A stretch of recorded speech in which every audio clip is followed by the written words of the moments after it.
What's up, Jags fans? Today I'm going to give you my top 5 bold predictions for this coming season for the Jacksonville Jaguars. Let's jump in.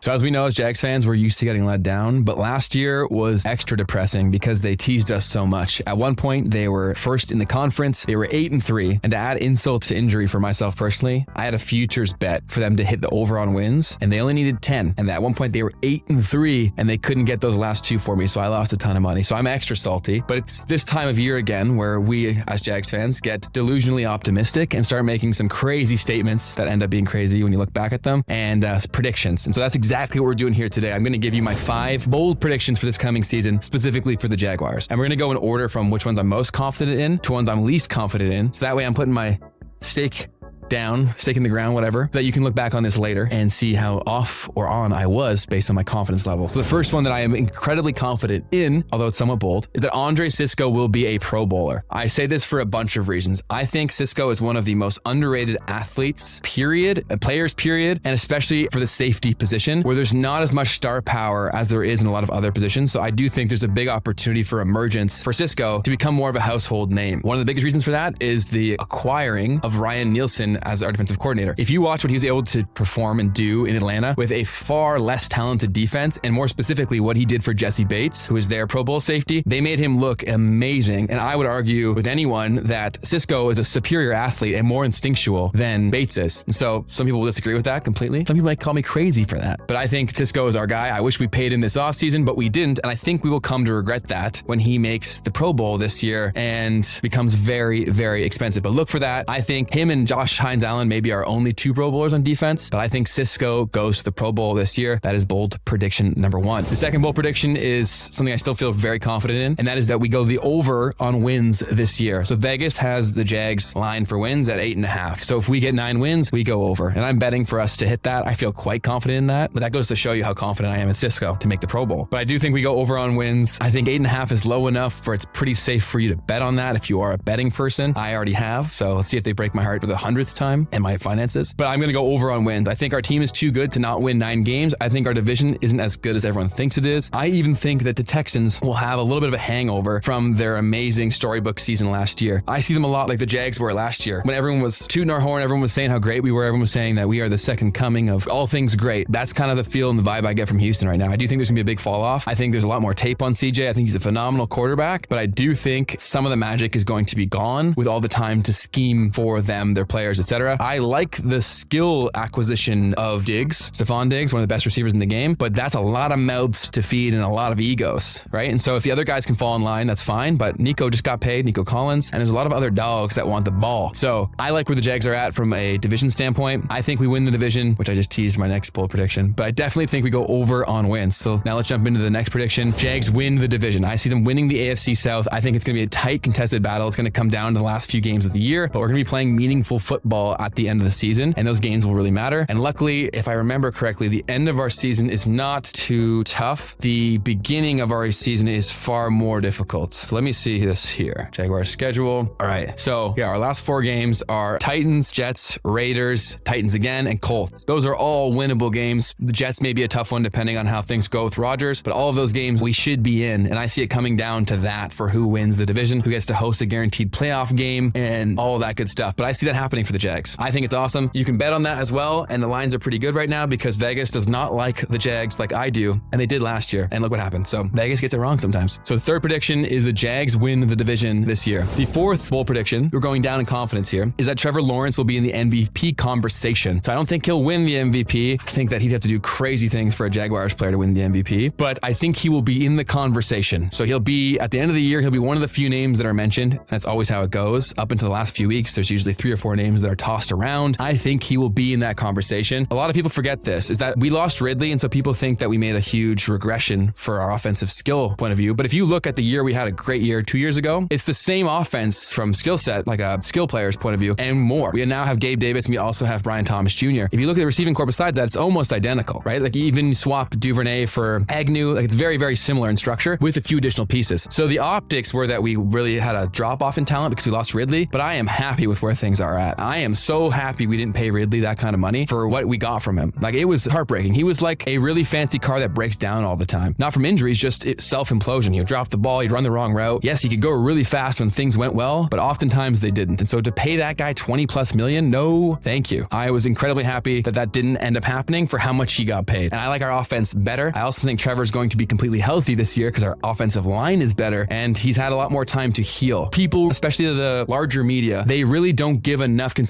to how beat up he was last year. The guy had 4 very serious injuries for a quarterback that make it very difficult to function from that position in particular. And so I think with a full off season, he's probably pumped full of peptides. He's ready to go. He's feeling good. He's looking good in spring training, what am I saying? In the off season, in training camp and all that stuff. So I like where Trevor is. I think that he's going to be in the MVP conversation this year. Last bold prediction is one that I really hope hits because he's on my fantasy team, is that ETN will lead the league in all-purpose yards. ETN is the perfect modern day back, and it really seems like there's a big focal point of getting him involved in the passing game more often. And so I really like the fact that I do think there's going to be an emergence from, we're going to have a stronger number 2 at running back, either from Bigsby or somebody else in the roster. I think there will hopefully be a little more support there so that they can be more selective and give ETN more explosive touches. That's really where he shines. Where can we keep him active, but in places where he doesn't get cranked? My biggest worry with ETN is if you watch Jags football, he gets lit up. He gets jacked up. He gets hit so much. And so if we're able to bring that down, how often he's getting crushed, I think we can give him a lot more explosive plays, keep him fresh, and have more of those splash plays, a lot more touchdowns, a lot more yards, especially by using him in the passing game. He's a huge mismatch for any sort of linebacker that they would put on him in coverage. So I think he crushes it. I think he goes for well over 1,000 yards rushing and somewhere in the ballpark of 500 to 700 receiving yards. I think he's going to get used that frequently in the passing game. And I think he has a decent chance of leading the league in all-purpose yards. Those are my 5 bold predictions for this coming season. I'd love to hear yours. So let me know in the comments down below what your predictions are and also which of mine you felt were the craziest. If you're a Jags fan, this is the place for you. This channel is purely dedicated to Jags talk. So be sure to stick around. This is Dirty Duval. I'm Ben, and I will see you in the next one. Hit me with a